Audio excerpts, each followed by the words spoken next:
Top DOJ officials say they are looking into whether the agitators who disrupted services at St. Paul's City's Church on Sunday violated the FACE Act and the Ku Klux Klan Act. Family Research Council President Tony Perkins says this behavior started with public schools and universities. What is taught in the classroom in one generation will become the ruling philosophy of the next generation in government. And that's what we see. This is what has been taught, this anti-Christian, anti-Western values to lead to a place where someone who claims to be a journalist charging into a church, interrupting a Sunday morning worship service. Like, this is something that we cannot tolerate in our country. Protest, yeah, fine. You can go on the street, stand out on the street. But when you're breaking into a church service, interrupting a worship service, we've crossed a new red line. The hostility toward religion in this country has been latent for some time. Now it has become blatant, this hatred toward God. Today marks 1 year since President Trump's return to the White House, with his immigration policy working as he planned. The administration claims more than 2.5 million illegal aliens have left the U.S. over the last year, and that border agents are now on the ground and assisting ICE agents in 27 cities, including Minneapolis. U.S. Border Patrol Chief Mike Banks with a message for illegals in the U.S. The United States Border Patrol will find you where you're at if you're in this country illegally, effect that arrest, and have you deported back to the country that you came from. Meanwhile, the Department of Transportation is cracking down on illegal alien truck drivers, making hundreds of arrests. Transportation Secretary Sean Duffy criticizing states that issued commercial licenses to illegals. We're going to get rid of what are these called non-domiciled CDL licenses to make sure you're actually well-trained, you speak the language, and you're entitled to a commercial driver's license. A conservative activist says President Trump knows what he's doing when it comes to the question of Greenland. Chad Groening has more. President Trump has made it clear that he wants Greenland to be under the control of the United States.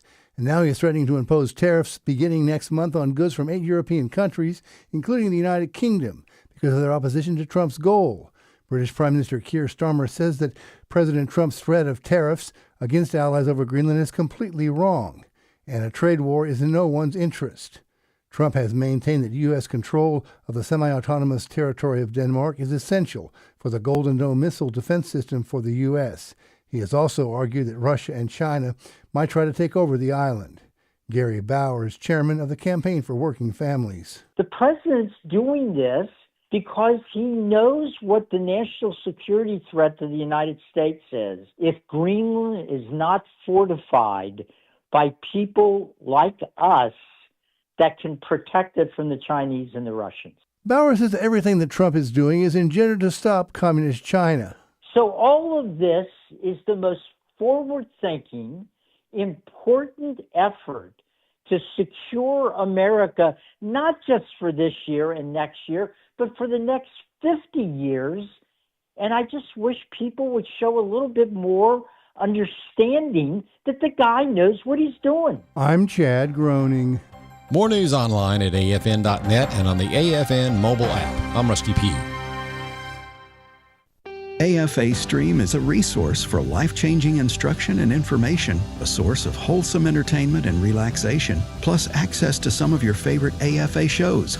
You can watch a lot of content for free, or you can become a Great Commission partner. Then you'll not only open the door to everything AFA Stream has to offer, you'll get benefits like a subscription to The Stand and some really nice exclusives. Why not get started today? It's easy. Visit stream.afa.net.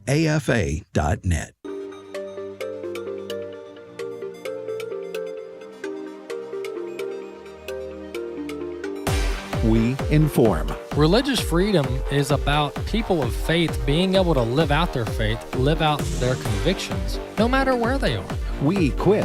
Sacred honor is the courage to speak truth, to live out your free speech.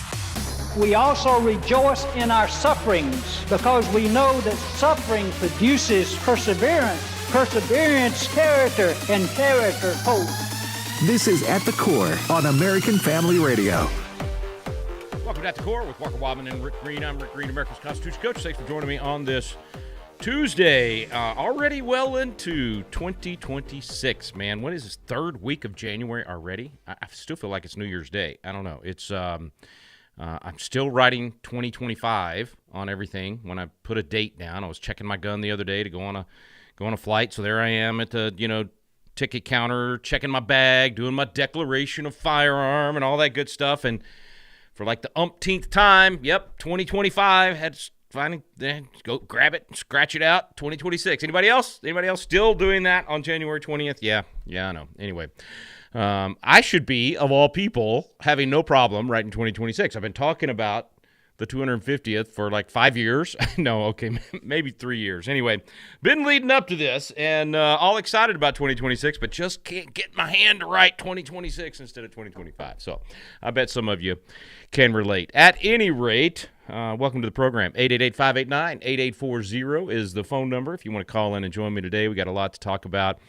As producer extraordinaire Bobby and I were talking about before we went live, just a small little thing going on in a little town there in Minnesota. We might touch on that a little bit. Like an actual insurrection. We've thrown that word around a lot since 2021, January 6th, and wrongly used for a long time. Now you're actually trying to prevent law enforcement and the nation from enforcing its laws and fulfilling its duty. Whereas on January 6th, people were asking government to do its job, to actually do what it's called upon to do under the Constitution and under our laws. So that was definitely the opposite of an insurrection on January 6th. This is an actual insurrection. This is an actual trying to prevent government from doing what it's been called on to do. Definitely a violation of the Insurrection Acts. Definitely an opportunity, as we talked about last week in our little education segment on Article 4, Section 4 of the Constitution, Article 1, Section 8, and how combined, that's where you get the idea of the guarantee of a republic, the calling forth of the military, and all of those different things.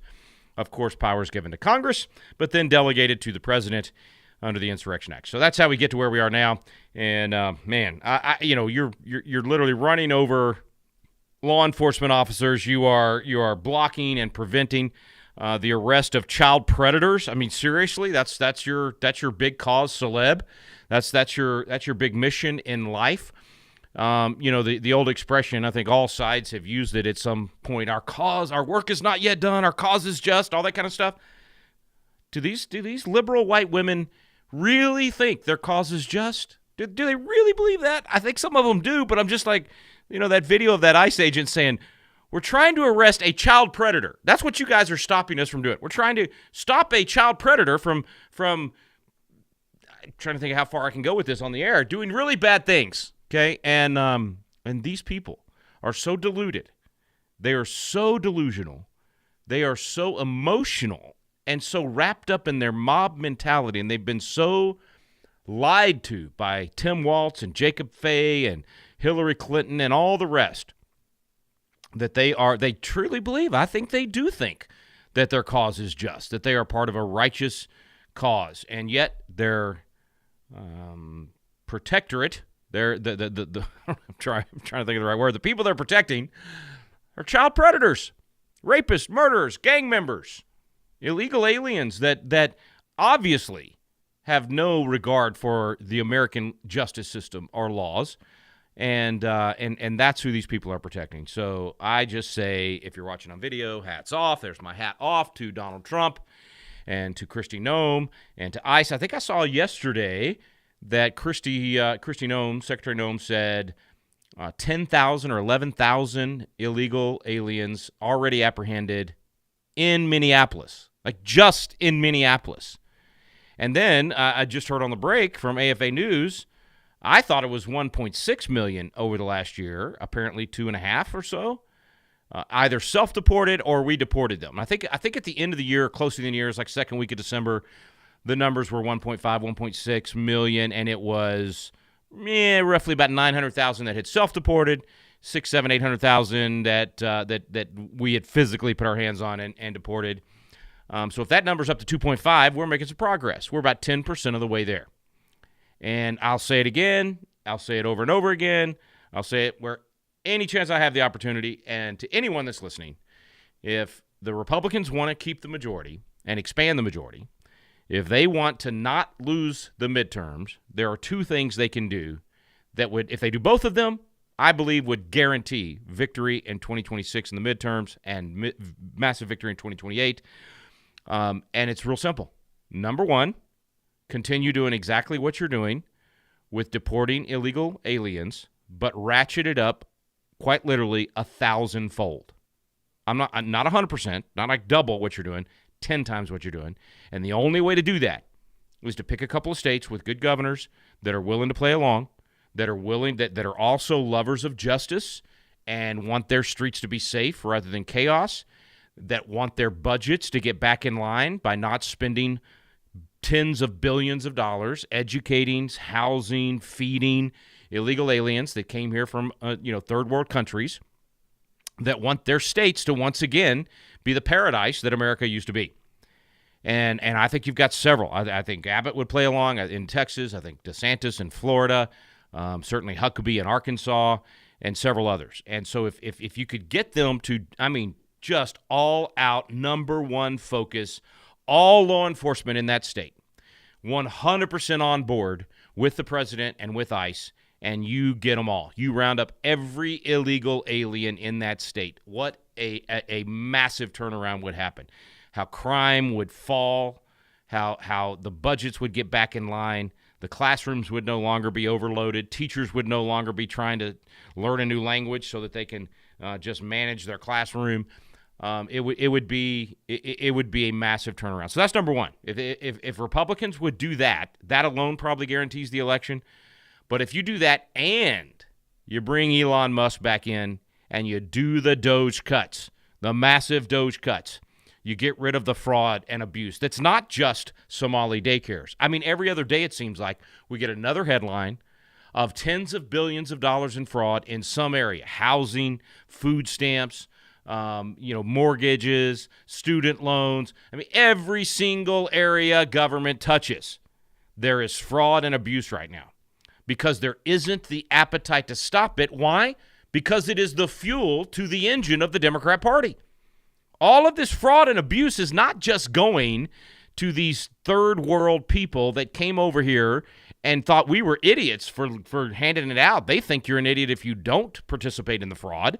It's not just going to them to drive their luxury cars. A huge chunk of that money goes right back into Democrat coffers.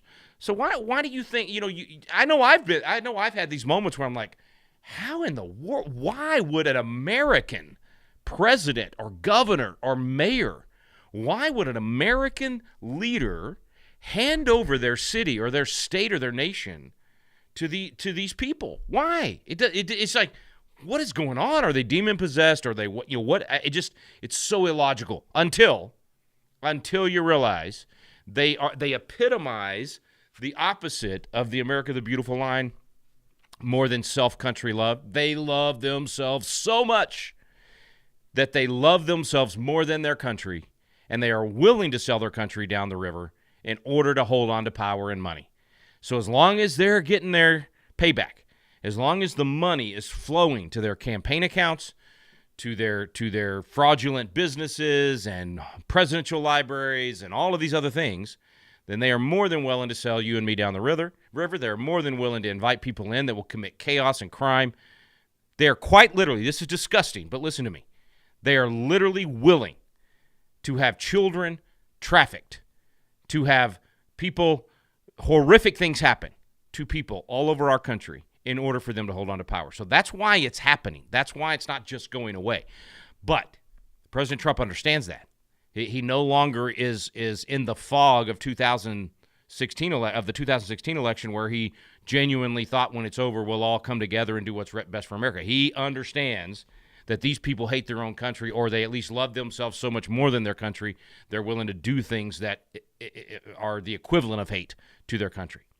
And so he's willing to stay the course, I believe, on the ICE thing and the deportations. But I think these governors are going to have to come up with some way to call their legislatures in and specifically invoke Article 4, Section 4, and specifically ask the president to come in and work with law enforcement in those states. And in those blue cities in Texas, we've got a few that won't participate. And so our state troopers and other police and sheriff's departments and others that could be deputized and become federal law enforcement if necessary can team up with ICE and go into Houston and Dallas and San Antonio and Austin, or in Florida maybe they have the same problem in Orlando and some of their big cities. So that one is a no-brainer. I pray that they do that quickly because we're running out of time, man. I mean, the midterms are upon us. And then the Doge thing, I haven't heard any more rumblings of Elon potentially coming back on board, but can you imagine the momentum that would give us going into 2026 if they would do that? It would be huge. It would be absolutely huge. All right, before we get to our break, two quick things as we're going to break. If you're watching on video and it looks like I'm shaking, like I've got some kind of a virus or disease or something going on, I've been spent the last 2 hours with a chainsaw. Cutting down dead trees and clearing brush and ran in here to get on the air into my studio, and so I'm still like the chainsaw's still going. It feels like, and so anyway, if you're wondering if you're watching on video, that's all it is. I'm still trying to catch my breath from that. All right, so as we go to break, I want to tell you about Preborn, our 2026 campaign. Listen, this is a fantastic opportunity. Everybody's always saying, what can I do? What can I do? I'm hearing so much of that. It's great. People are motivated to make a difference, be part of the solution. Well, what you can do is help us save lives, quite literally save lives. And we do that every time a woman is going in for an going in for an abortion. When she gets that ultrasound, when she's able to see that baby, it makes a huge difference, And so you can be a part of this. We are trying to, every time you give $28, that's going to provide a free ultrasound to a woman that's on her way in for an abortion or seeking an abortion. Give $140, that's 5 ultrasounds. Our goal is to save 5,000 babies, and you can help us do that. Call 877 616-2396, 877-616-2396, or you can do it online. Just go to afr.net, afr.net. This is one of my favorite times of the year because it's one of those things where when you donate, it makes a real difference. We're not guessing here. Years and years of experience in this. Last 20 years, preborn clinics have seen the results. They've counseled hundreds of thousands of women considering an abortion, and 400, just hear me on this, 400,000 babies have been saved. 400,000 babies have been saved. 100,000 women have surrendered their lives to Christ. Come on, celebrate with me out there, folks. That is awesome. I mean, we talk about so many ways to make a difference, give money to this, go volunteer for that. Rarely do you get something that 100% produces results. A lot of times you give to something, it's a good thing, but it's not going to pay off and give results for 20 years, 30 years or whatever. Here's one telling you your donation right now makes a difference. Now, somebody out there, you might be willing to give the big gift. The leadership gift actually buys an ultrasound machine. It's $15,000, and it sponsors a life-saving ultrasound machine that we can get out there into the field, into a women's pregnancy center that needs one of these, and it will save lives. I love this. I hope you'll consider it. 877-616-2396 is the number to give. 877-616-2396. Or you can just go straight to our website, afr.net, afr.net. $28 for one ultrasound, $140 for 5 ultrasounds. Or you may be one of those folks that could actually sponsor an ultrasound machine. God bless you, every single one of you, whatever amount you can give. Such a joyful, joyful thing. No greater joy than seeing these babies saved and raised in the nurture and admonition of the Lord. So hope you'll consider that today. Stay with us. We're going to take a quick break. We'll be back, lots more headlines, and we'll get to your phone calls as well. You're listening to At the Core with Walker Wildmon and Rick Green.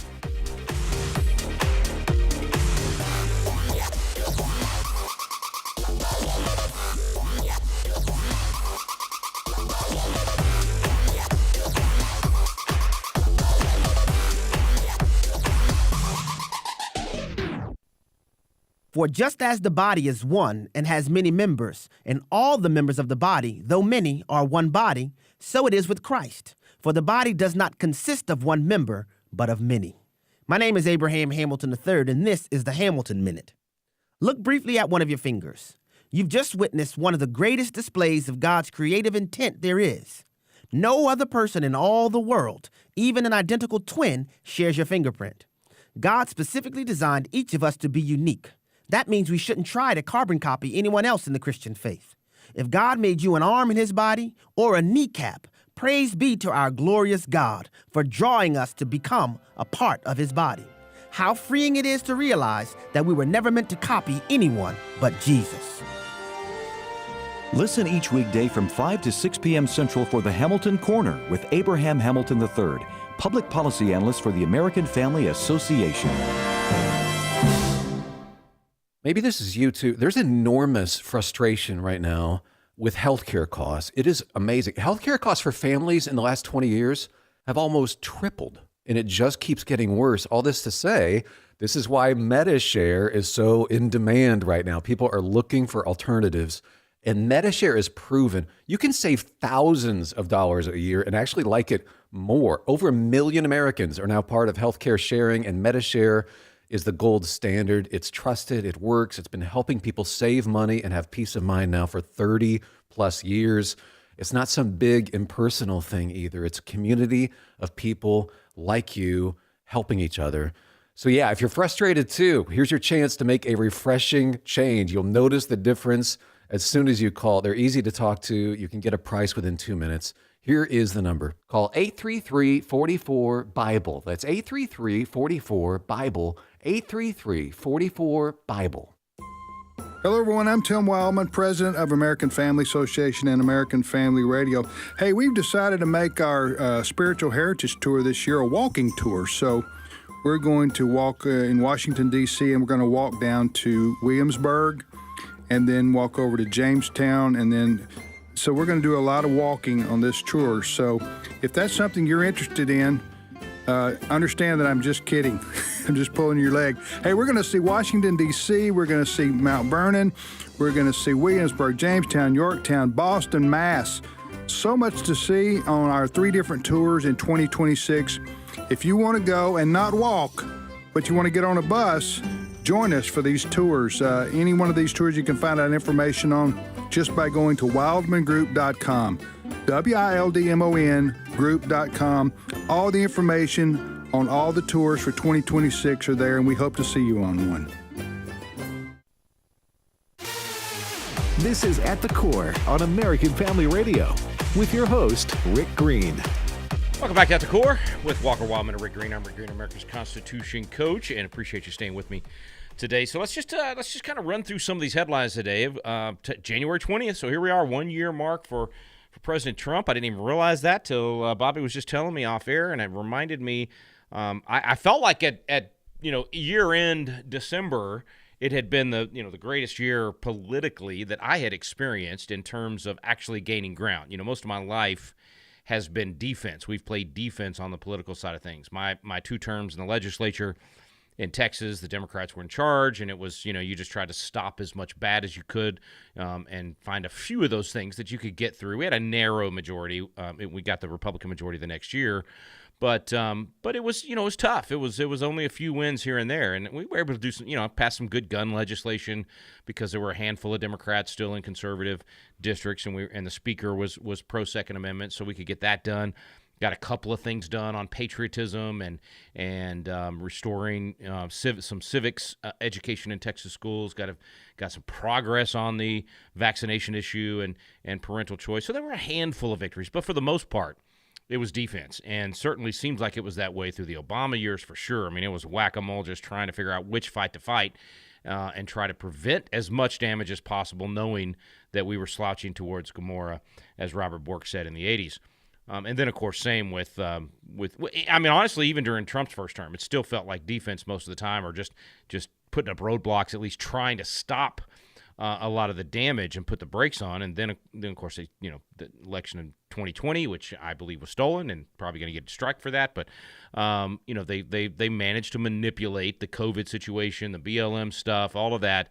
To get some cheating in the violating the Constitution in several states and changing election law in order to manipulate the outcome. And so for sure we played defense, from 2021 to January of last year in 2025. And then Trump takes over with I don't even know the right word, just a bulldog. I mean, bull in the china closet, maybe, but not so much. I thought that's what it would be. I thought it would be bull in the china closet, just go in and just wreak havoc. But it turned out to be much more like a SEAL Team 6 taking a town, methodically, carefully, almost not silently, but just smooth, and what's that expression we say in a lot of our tactical training? Smooth is fast, fast is smooth. I mean, it's like that heel toe, just moving forward methodically and with incredible precision, legal, just amazing grounding in virtually every move, pointing back to some precedent or law or constitutional clause. I just honestly did not expect it. I remembered first 4 years with Trump believing the executive orders were probably going to be a little bit cray-cray, right? Like a little chaotic. He's just going to do whatever he wants because he's used to doing that as a businessman, and we're going to have to call him out on the unconstitutionality of a lot of this stuff. And he didn't. He really restrained himself and did a very good job of having good executive orders. But this time, even more so. Like this time, it wasn't just, here's an executive order, and I can defend it and explain how it's actually executing a law already on the books. No, they would actually come out, do these executive orders, and then have an entire white paper explaining why it was constitutional and the precedent and all of those things. It was remarkable. The last year was remarkable. It was unlike anything I've seen from an administration or a president.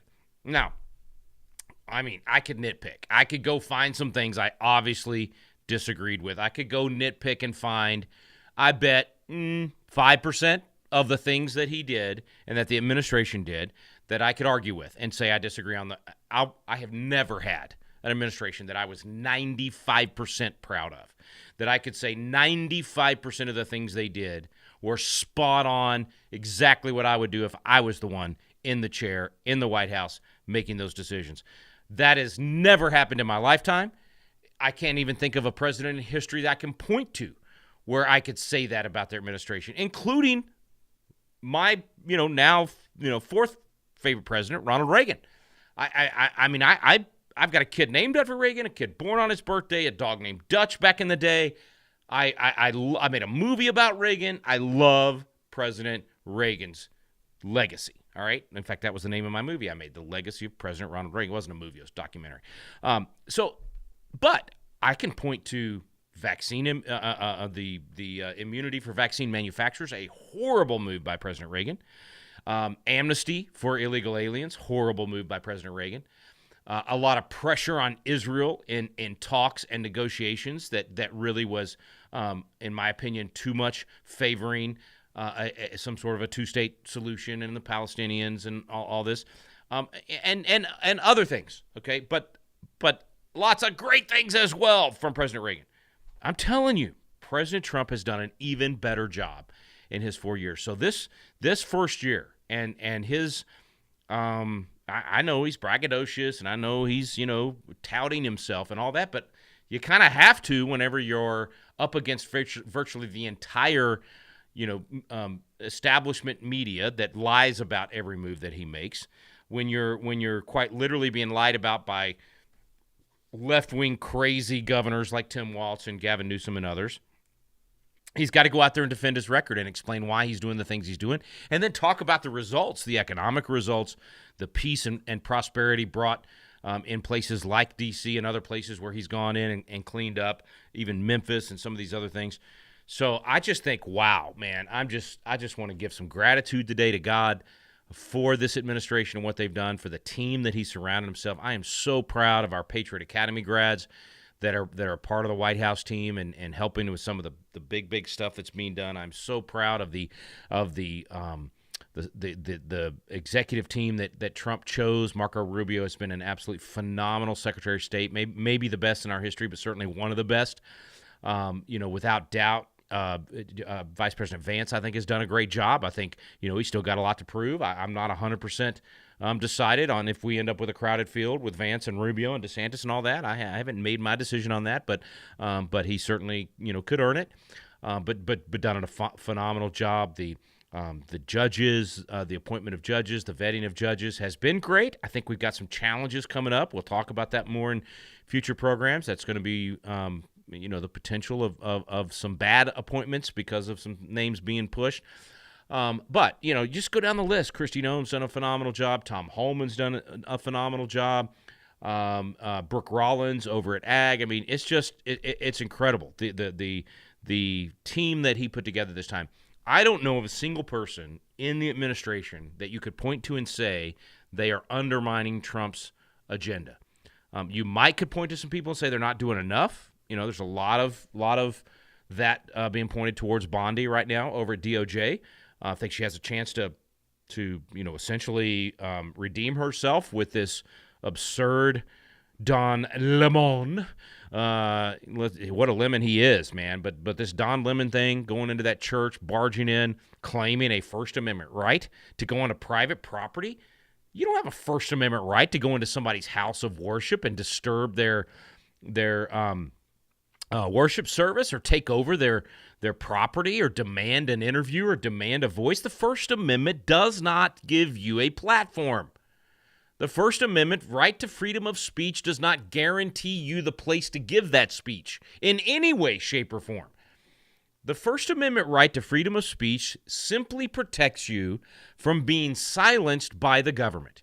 It protects you from your platform being destroyed by the government. It protects you from, building. It protects us right now as we're having this radio program from having, jackbooted thugs coming in the front door of the American Family Radio headquarters or here at the Patriot Academy campus where I broadcast from and unplugging and taking over our studios and saying that we can't say what we're saying right now. That's what the First Amendment freedom of speech is all about, or your ability to protest in a public square in the public park or at the Washington Mall or at the county courthouse and these places where we expect that kind of thing. And even then, I will say, it is not a violation of your freedom of speech to have a permitting process for that sort of thing, so that you have enough law enforcement there in case things get out of hand, or so that you have to pick dates that don't conflict with other people's dates. I mean, that's just common sense.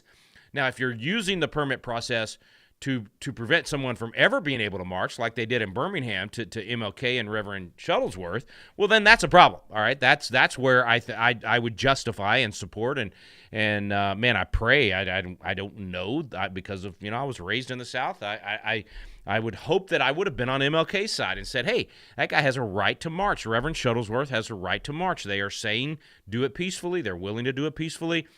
You got to give them their permit at some point, and if you don't, I'm going to go stand with them, like some white members of the clergy did. More white members of the clergy should have, but some did. Now, I get it. I know some of you are thinking, Rick, are you still a defender of MLK? The answer is no. I have been educated, and actually I'm going to be doing a new introduction to our Chasing American Legends episode about MLK because of so much that has come out. And I'm looking forward to interviewing Chad Jackson and the stuff that he did. But I digress. That's not the point here. The point is he had a right to protest, and he had a right to peacefully protest, and you do as well. But you do not have the right to march into somebody's church and take over the building. You do not have the right to shout down someone who has a platform that they have established. You build up a church, that's your platform. I build up a radio program, that's my platform.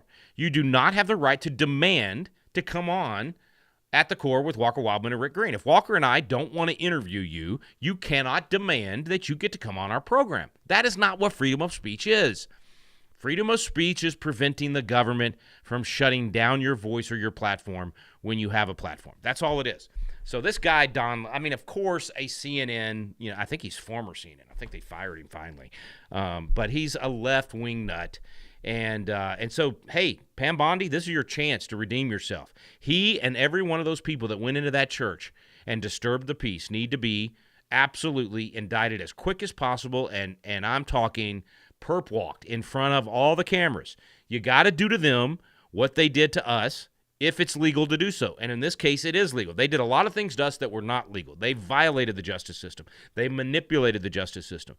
At least in our case, we're going to do to them what they did to us that's legal, and then we're going to do better. We're going to give them an actual fair trial, and we're going to put impartial judges in front of them and juries and give them the chance to call witnesses in their favor and question witnesses against them and present evidence, unlike what they did to Donald Trump and to Rebecca Lovrance, the praying grandma, and all the other J6 defendants.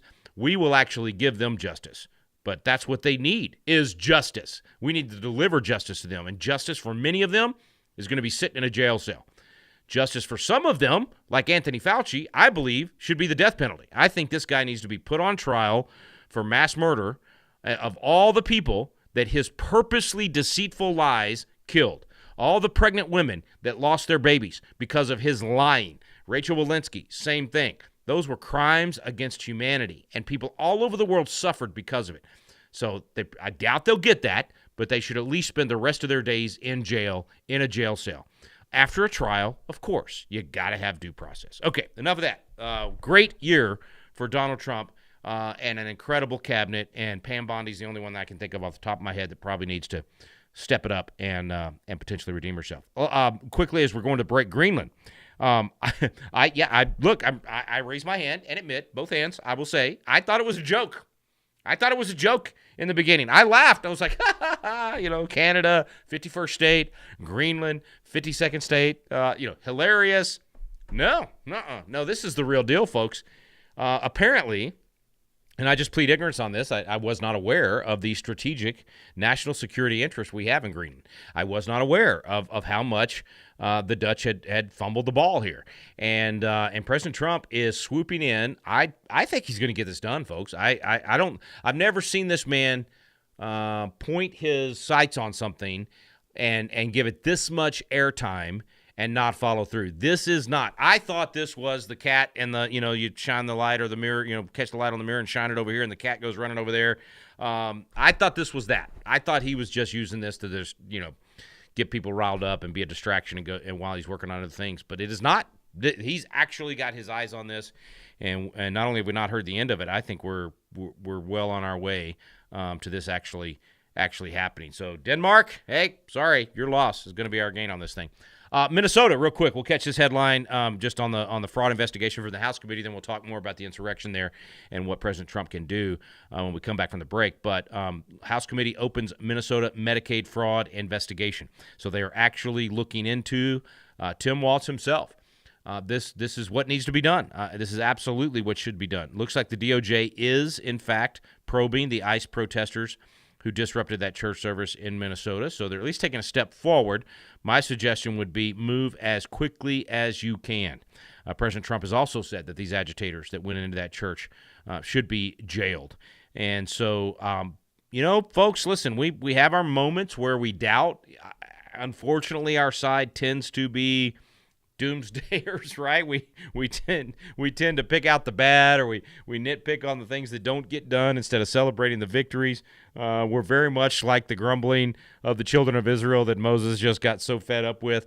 I don't know why we're that way. Maybe it's because it's been so bad for 50 years and we've seen so many defeats, or we've had these moments where it looked like we were going to have a victory and then throw the interception at the last second and we don't get the victory. Maybe that's why. I don't know. For whatever reason, we're like that. My suggestion to you is to try to switch that in 2026. Let's be optimistic in 2026. Let's go out there and get some victories. Let's talk about every victory we possibly can, and let's press forward in a way that we're looking back on 2026. When we're having this moment, when we're saying, how'd Trump's second year look, that we're able to say, Trump did great, lots of victories at the federal level, but we also had tons of victories at the local level and the state level, that we did our job in our communities.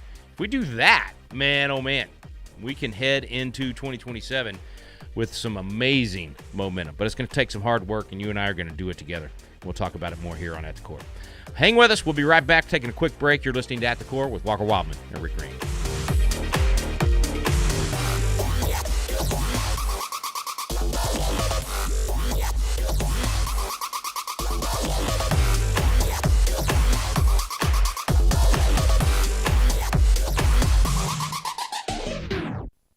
Every day, AFA offers biblical insight on issues that others aren't willing to touch, in the hopes that you'll become a world changer. That's why we're offering an in-depth worldview training course called Activate. 13 different professors teaching 18 sessions, all available online, including a printed workbook to help you apply what you've learned, and 1-year access to AFA streaming content to give you even more resources. Find out more about Activate and sign up today at activate.afa.net. Women going through the ordeal of infertility or miscarriage experience pain and loneliness that are too much for words. The Hannah's Heart Conference, January 30th and 31st, 2026, at Hope Church in Tupelo, Mississippi, can help bring hope and encouragement with biblical teaching from Jane Johnson and worship led by Phil King. For more information or to register, visit afr.net/HHC 2026. afr.net/HHC 2026. Without even seeing them show up, I could feel like the darkness. Jamie Sanchez is another Christian business proprietor who has been targeted for his faith. His Drip Cafe was opened to serve and help the homeless of downtown Denver. We believe sex outside of marriage and homosexuality is a sin in God's eyes. And the enemy and his minions decided to use that as a platform. Jesus told us persecution would come. I would see them, just the rage and the hate. I pictured them doing that at the foot of the cross to Jesus. And I just remembered what he said, "Forgive them, Father, they know not what they do." And so I had to position my heart that way. The Jamie Sanchez story is one of the videos of the Impact series at stream.afa.net. It's been a crazy, crazy ride. See Jamie's story and much more at stream.afa.net. Hi, this is Debbie. I'm from Louisiana, and I first learned about preborn on AFR. And my mom was 14 when she had me back in the 1950s. And during that time, of course, abortion was illegal. And I just felt blessed that I was born. I would have been a perfect candidate for abortion. And I think that preborn just does such a great job of teaching young girls and all women about different options that they can have rather than having an abortion. I think it's a blessing, and that's why it's just so important to me. And I support AFR as well as preborn, and I hope that you will too.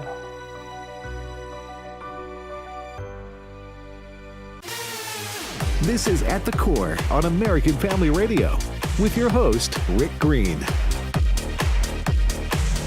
Welcome back to At the Core with Walker Wildmon and Rick Green. I'm Rick Green, America's Constitution Coach. Just trying to catch up here. I did not get to listen this morning to the oral arguments at the Supreme Court on a case challenging Hawaii's gun laws.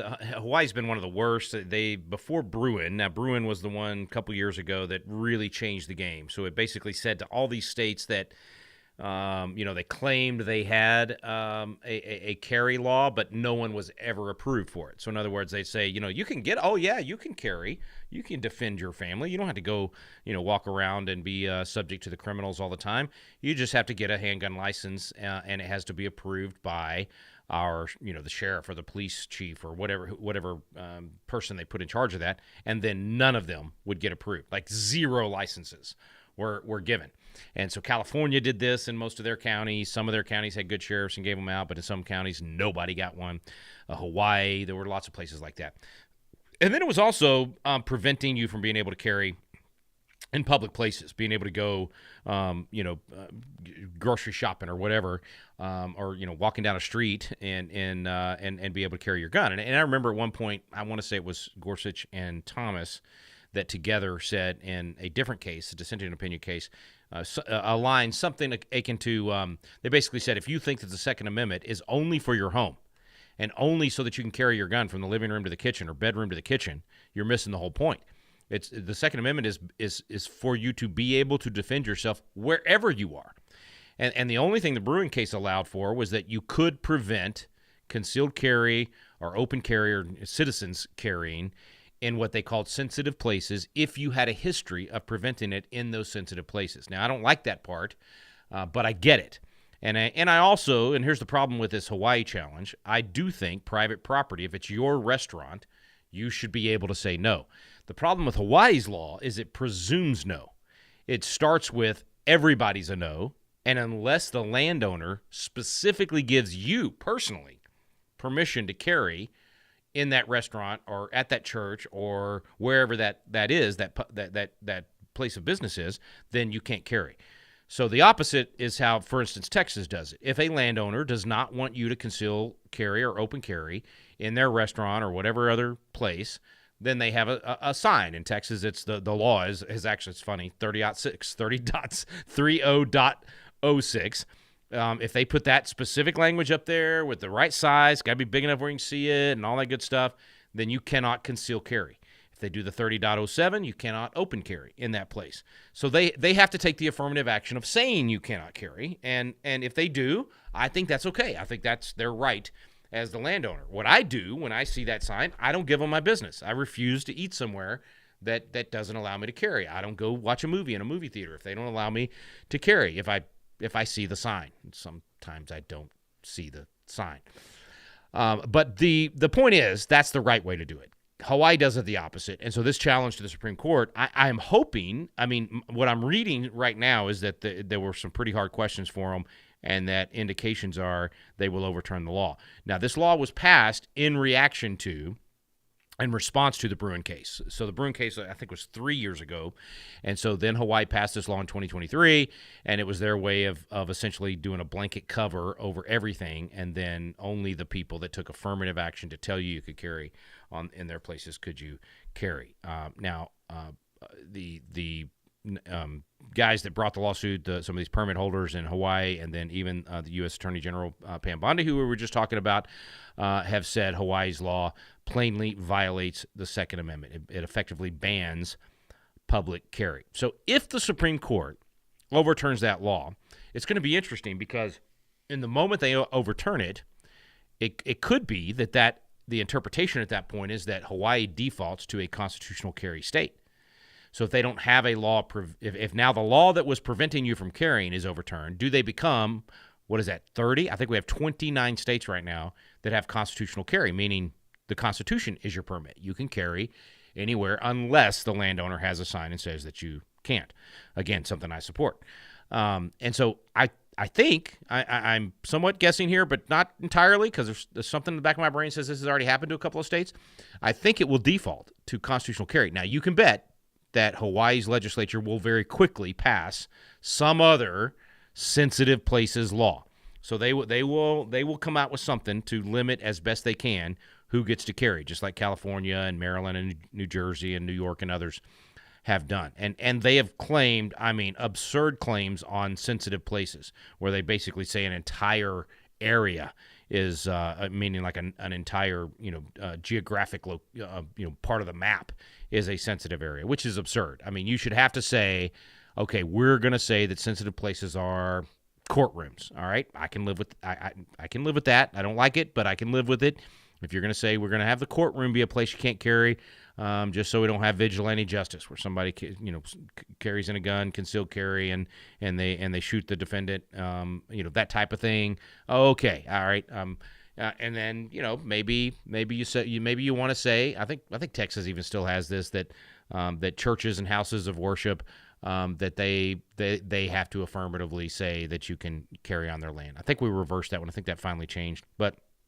Anyway, you can bet Hawaii's going to come up with something. So I'm going to go listen to the hearing. I'd love to know the type of questions that were asked and the tone and all that good stuff. So that was just today. That was this morning. But interesting case. We'll keep an eye on it, and I'll try to remember to report back to you on Thursday, though there may not be much more to report because they probably will not hand out a decision till likely June or July. It's usually when they do that. But we also had the case, what was it, not Monday, last week sometime, the case for, preventing guys from getting into girls' sports and stealing the trophies. And, I'm trying to think of nice ways to say this because I think that is just so absurd. But anyway, the Supreme Court heard that case. And again, the questioning seem to very clearly indicate they are absolutely going to uphold Idaho and West Virginia's laws preventing males in female sports. Now, I don't know if they'll go so far as to say that should be, the law of the land anyway, that it does in fact violate equal protection, because the defendants in the case, the states that were defending their laws, made that argument. So they made this 14th Amendment claim that equal protection applies here, and that you're not protecting females from these guys coming in and taking their sport or taking their trophies and their scholarships and all of those things. And so, Title IX, everything, all that. So if that happens, it could actually apply to all states. That would be wonderful. I mean, that would prevent these California and crazy states that have legislatures that do not protect the girls in their states. It would actually protect the girls in their states. Basically overrule those legislatures.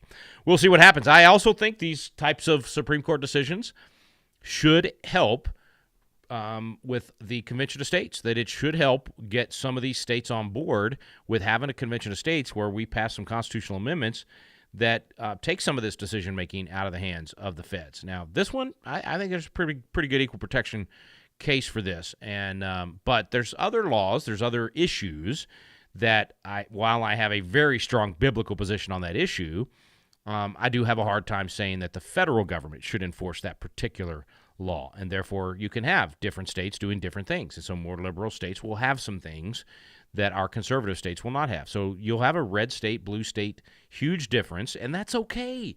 It's okay. We need the nation to stay together. We need all 50 states to stay together. I am not for secession. I don't think Texas would be better on its own if we did Texas. I don't think that separating the red states from the blue states would be a good thing, because I think it opens the blue states up to being conquered by China very easily, and therefore then we end up with China as our neighbor and a much more difficult situation. So we are much better off as a nation staying together, but we will not stay together. We're headed to a split if we do not begin to understand federalism and the fact that we stay together as a federal nation because we let the states be very different.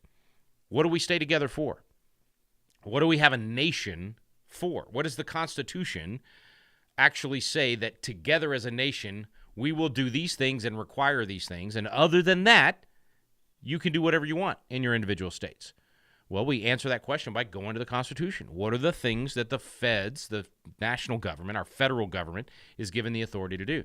Well, we stay together as a nation for things like national security, a military that protects the entire nation. So we are willing here in Texas to lay down our life for even our California brothers and sisters, right? We're willing to go and fight to defend our border all the way around the entire nation. So that's one. We have a nation in order to have commerce, to be able to have a free flow of commerce across state lines without any prohibitions against certain products from other states coming into our state, so that we have this massive economy. And then we protect your inventions and your art and your writings. So patent, copyright, and trademark is protected for the whole nation. We don't have a different set of rules on that from state to state. So that's specifically listed in Article 1, Section 8 of the Constitution as one of the things that our federal government exists for. And then, of course, you can go down the list, and from military to roads, post offices and post roads, and the free flow of commerce across state lines. All of that is why we have a federal government, why we are together as a nation. We are not together as a nation to have the same education system. There's nothing in our Constitution that would support that. There's nothing in our history that supports that.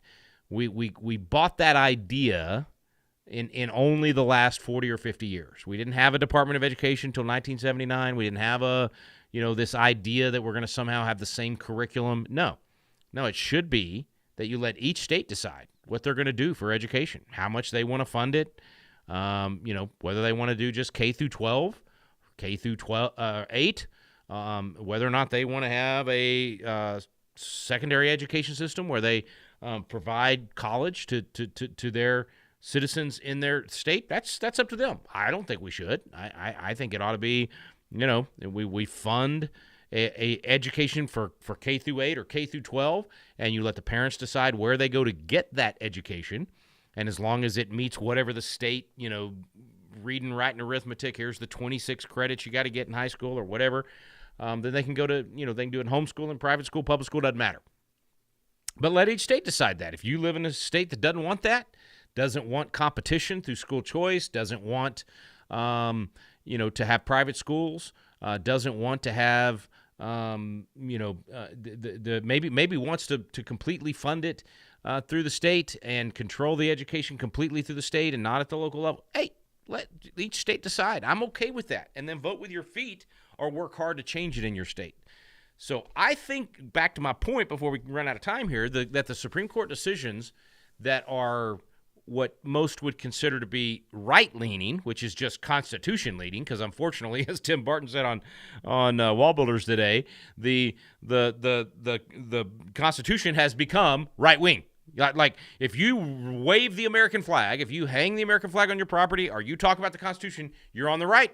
That's it. The left doesn't do that. They hate those things. So unfortunately, that's the case, but that's kind of where our split is in the country. So the Supreme Court decisions that are Constitution-leaning are causing those on the left to say, I don't want the Supreme Court to tell me what to do. I don't want the Supreme Court deciding for our state how our education system's going to work. I don't want them telling us, all these different things. Well, you know what? Then you should support a convention of states. You should support constitutional amendments that claw back power from the feds and give it to the states. You should support constitutional amendments that wipe out 200 federal agencies trying to tell each state to do things the way that the federal government wants them to do it instead of letting them do it the way the states want to do it. That's the whole point of a convention of states. A convention of states is not going to outlaw abortion. It's not gonna define marriage as one man and one woman. It's not going to do any of these issue things, because you'll never get 38 states to ratify an amendment like that. But you can get 38 states to agree that we states want to make the decisions, not the feds. That's just common sense. That's just the nature of man, to want the power themselves. So up to this point, it's been your most conservative legislators across the country in these state legislatures calling for a convention to get this thing reset, to get the power back to the states instead of the feds, where the left-leaning legislators weren't for that because they were getting everything they wanted through the feds. In other words, the federal government was implementing these left-leaning Marxist ideas that these legislators wanted. Well, now they're not doing that. So now these left-leaning legislators are having to watch Donald Trump tell them what to do, and they don't like it. They're having to watch Amy Coney Barrett and Clarence Thomas tell them yes or no, and they don't like it. And I hope they don't like it. And I hope that they join the cause of saying, you know what, let's just get the feds back in the box where they belong. There's 17 things they should be doing, and that's it. On those 17 things, they get to decide. There is a time when the federal government should decide. But there's most of the time where you should decide as an individual. Most of the time when your state should decide or your local government should decide, and not the feds.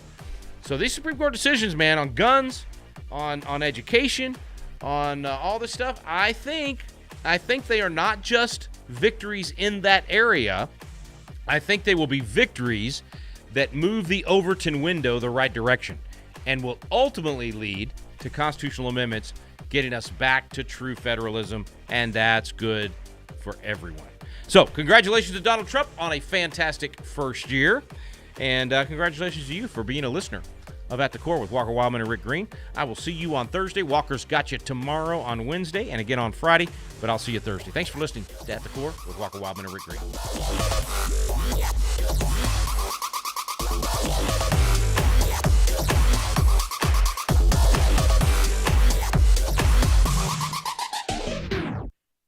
The views and opinions expressed in this broadcast may not necessarily reflect those of the American Family Association or American Family Radio.